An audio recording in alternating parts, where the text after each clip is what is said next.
श्री स्वामी समर्थ. जय जय स्वामी समर्थ. नमस्कार भक्तांनो, स्वामी मोक्ष या चॅनलमध्ये तुमचं मी अगदी मनापासून स्वागत करत आहे. हे स्वामी राया सर्वांना चांगली बुद्धी द्या, आरोग्य द्या, ही स्वामीचरणी माझी प्रार्थना. तर पहा भक्तांनो, आज मी तुम्हाला एका ताईचा अनुभव सांगणार आहे. तर तो तुम्ही व्हिडिओ शेवटपर्यंत पहा, तरच तुम्हाला स्वामींचं दर्शन झाल्याशिवाय राहणार नाही. हा एक चमत्कारच समजावा लागेल भक्तांनो. तुम्ही पहा हा व्हिडिओ, तरच तुम्हाला समजेल.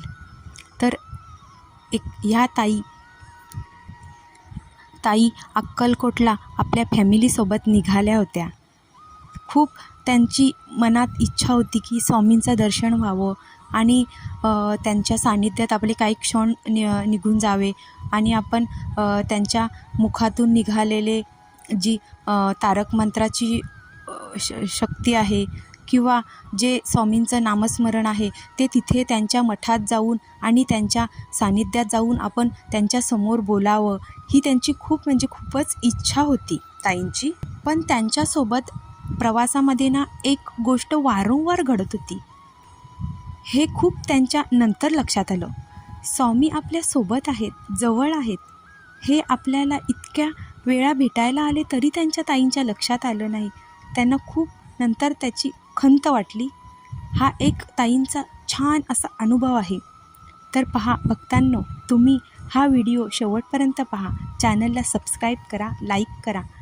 जसे मी तुम्हाला नवनवीन व्हिडिओ बनवेल तसं तुम्हाला माझ्या चॅनलचं नोटिफिकेशन येत राहील.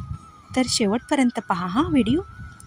आपण त्या ताई फॅमिलीसोबत अक्कलकोटला निघाल्या होत्या.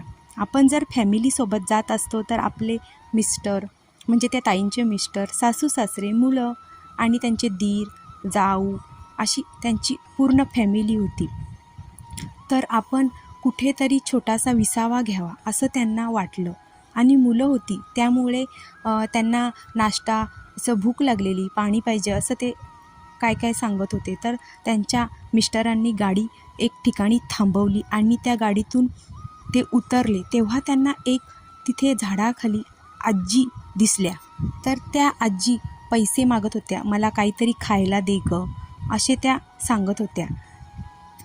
तर बघा भक्तांनो, आपण जिथे जातो देवदर्शनासाठी किंवा पर्यटन स्थळे पाहण्यासाठी, म्हणजे असं कुठे आपण फिरायला गेलो किंवा तर आपल्याला तिथे काहीतरी असं दिसतातच ना, एक आजीबाई किंवा म्हातारे आजोबा असे दिसतातच.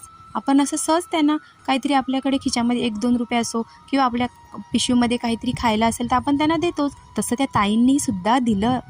पण त्या आजी अशा होत्या, त्यांची वेशभूषा मळकट लुगडं, एक काठी होती आणि केस असे विस्तरलेले होते आणि काळी कापडी पिशवी होती. मोठा त्यांच्या कपाळाला खूप छान असा टिकळा होता आणि पूर्ण हिरव्या बांगड्या भरलेल्या होत्या.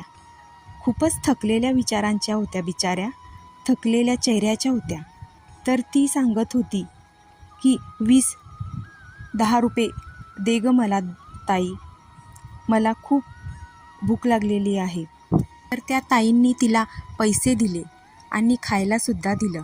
असाच ताईंचा प्रवास परत सुरुवात झाली आणि परत 2-3 तासानंतर त्यांच्या सासऱ्यांचे पाय जरा असे सुजल्यासारखे झाले. तर त्यांच्या मिस्टरांनी परत 2-3 तासांनी परत गाडी थांबवली. तर तिथेसुद्धा एका झाडाखालीच गाडी थांबलेली, म्हणजे मुलांना जरा खेळायला मिळेल या हेतूंनी त्यांच्या मिस्टरांनी तिथे गाडी थांबवली आणि थोडासा त्याच्या सासऱ्यांनी जरा विसावाही घेतला आणि मग तिथे तर त्या झाडाखाली अशा दुसऱ्या त्याच्या साईडला झाड होतं मोठं, तिथे त्या आजीबाई बसलेल्या होत्या. तर तरीही त्या ताईंच्या लक्षात आलं नाही की हे स्वामीच आहेत. पण त्या तिथे परत गेल्या. त्यांच्या असं लक्षात आलं की जावं आणि त्या आजींनी त्या ताईंनाच आवाज दिला. तर ताई व त्यांचे मिस्टर आणि ते मुलं, म्हणजे पूर्ण फॅमिली त्यांची तिथे त्या आजींजवळ गेली. तर तिथेही त्या आजी बोलल्या की मला थोडी मदत कर, मला खायला दे आणि मला पाण्याची बॉटल दे. तर त्या ताईंनी पाण्याची बॉटल दिली आणि मला जरा ऊन लागतं तर मला डोक्यावर घ्यायला काहीतरी असं दे. तर त्या ताईंनी त्यांना सगळं दिलं. परत त्यांचा परतीचा प्रवास चालू झाला अक्कलकोटकडे. आणि परत 3-4 तासांनी परत त्या थांबल्या जेवणासाठी. संध्याकाळची वेळ होती. तर परत तिथे तोच प्रसंग त्यांच्यासोबत घडला. तिथेसुद्धा त्या आजी होत्याच. गाडी जिथे थांबवली त्या स्टॉपवर त्या आजी तिथे उभ्या होत्या. तर त्या ताई बोलल्या मिस्टरांना की का हो असं का आपल्यासोबत घडतं? 2 ठिकाणी आपण थांबलो तर तिथेसुद्धा आपल्याला या आजी दिसल्या.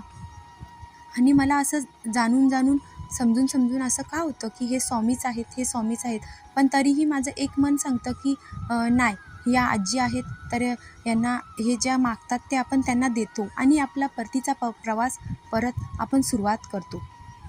तर त्या परत आजींनी मला आवाज दिला, मी खूप दिवसांपासून उपाशी आहे गं बाय, मला मदत कर.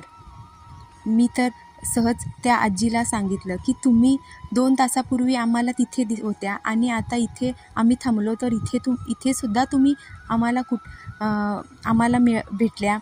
तुम्हाला कुठे जायचं आहे? तर म्हणे अक्कलकोटला स्वामींचं दर्शन घेण्याकरता. आणि श्री स्वामी समर्थ अशासुद्धा त्या बोलतात. म्हणजे त्यांना बोलताही येत नव्हतं. इतक्या त्या म्हणजे असा विखुरलेल्या होत्या. आणि म्हणजे असं त्यांच्या बघून आपण सांगूही शकत नाही की हे स्वामींच्या या आजी सेवा करत असतील. परत आम्ही प्रवासाला सुरुवात केली. परत पुढे प्रवास सुरू झाला आणि आम्ही काही ठिकाणी थांबलो. तिथे सुद्धा त्या आजी दिसल्याच. परत असं चौथ्यांदासुद्धा तसंच झालं. बाय मला खायला दे ना गं, मला खूप भूक लागलेली आहे. तर त्या ताईंनी परत तिला पाण्याची बॉटल आणि खाण्यासाठी दिले. आणि त्यात आजी त्या ताईंकडून पैसे मागायला लागले. तर त्या ताईंनी त्यांना पैसे दिले नाही. का तर या पैसे दिले तर हे प्रवास करत असतील या कशा काय येत असतील त्या काहीच सांगत नव्हत्या आम्हाला. की मी त्या ताई त्यांना विचारायच्या त्या आजींना की आजी तुम्ही कशा काय येता?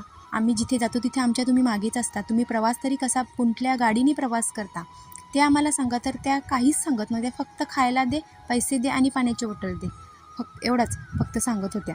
मग त्यावरून आम्ही काय समजायचं असं आजी? तर त्या काहीच सांगत नव्हत्या. मग आम्ही परत आम्ही अक्कलकोटला फक्त 15-20 मिनटं अंतरावर अक्कलकोट होतं. तिथे आम्ही पोचणार तर तिथे गाडी आमची पार्किंगच्या ठिकाणी थांबली आणि तिथे आम्हाला आजींचं दर्शन झालं. आजी तिथेसुद्धा होत्या आणि त्या इतक्या तेजस्वी दिसत होत्या आजी. म्हणजे आम्हाला ज्या अगोदर दिसत होत्या तर त्या माझे मिस्टर बोलले की ह्या आजी आपल्याला 4 वेळा दिसल्या. तेव्हा त्या विखुरलेल्या अशा, म्हणजे त्यांचे केस विस्तरलेले होते, त्यांचं पदर त्यांचा व्यवस्थित नव्हता, त्यांचं लुगडं असं हे नव्हतं, व्यवस्थित नव्हतं. आत्ता त्या बघ कशा दिसतात. का त्यांच्या चेहऱ्यावर एवढा तेजस्वीपणा आलेला आहे? तर त्या ताईंनी नमस्कार त्यांना केला लांबूनच, श्री स्वामी समर्थ, जय जय स्वामी समर्थ. आणि त्या आजी तिथून अदृश्य झाल्या. तर त्या ताईंच्या लक्षात आलं की ही आजी आपल्यांना 4 वेळा प्रवासात दिसली आणि इथे आल्यावर इतकी तेजस्वी का झाली? हे स्वामीराया, तू असं का आमच्यासोबत केलंस? तू आमच्यासोबत असताना मला का तू समजून दिलंस नाही? मी त्या आजीच समजत होती. पण मी माझ्या अरे स्वामीराया, तू माझी इतकी परीक्षा का घेतली? पण मी तुझ्या परीक्षेत पास झाले. मग मी मन जाणले आणि माझ्या फॅमिलींना सुद्धा सांगितले की ही स्वामी आईच आपल्यासोबत प्रवासामध्ये होती आणि तिने आपला प्रवास सुखमय केला. आपल्यासोबत ती गुरुमाऊलीच होती. तिथे दोन्ही हातांनी आम्हाला भरपूर आशीर्वाद दिले. ताईंची पूर्ण फॅमिली स्वामी सेवेत होती. हा योगायोग म्हणू शकत नाही. तर एक व्यक्ती आपल्या 4 वेळा आपल्याला दिसते आणि ठिकाणावर पोचल्यावर सुद्धा दिसते, म्हणजे हा स्वामींचा चमत्कार म्हणावा. स्वामींनी आपल्याला दर्शनच दिलं असं समजावं. स्वामींनी त्या ताईंची खूप परीक्षा घेतली की तू माझ्या दर्शनाला येतेस तर बघू कशी भक्तांशी वागतेस किंवा एखाद्याला दान किती देतेस. खरंच हा स्वामी साक्षात्कार म्हणावा. पण अक्कलकोटला त्या आजी दिसल्या. तिने फक्त त्या आजींनी स्मित हास्य केले आणि तिचे दोन्ही हात वर करून माझ्या फॅमिलीला भरभरून आशीर्वाद दिले. आजींच्या रूपात स्वामी आई आमच्यासोबत होती हे खरंच त्या ताईंसाठी व फॅमिलीसाठी स्वामी चमत्कार होता. तर हा अनुभव तुम्हाला कसा वाटला मला कमेंट्समध्ये सांगा. बघा भक्तांनो, झालेली स्वामी सेवा स्वामीचरणी मी समर्पित करते. हा ताईंचा अनुभव कसा वाटला तर मला तुम्ही सांगा. आणि स्वामी मोक्ष चॅनलला लाईक करा, सबस्क्राईब करा आणि शेअर करायला विसरू नका. तुमचे जेवढे ग्रुप असतील त्या ग्रुपमध्ये ही लिंक पाठवा आणि श्री स्वामी समर्थ लिहा. पहा, तुम्हालाही चमत्कार झाल्याशिवाय दिसणार नाही. स्वामींचा आशीर्वाद तुम्हाला मिळाल्याशिवाय राहणार नाही. अवधूत चिंतन श्री गुरुदेव दत्त. श्री स्वामी समर्थ.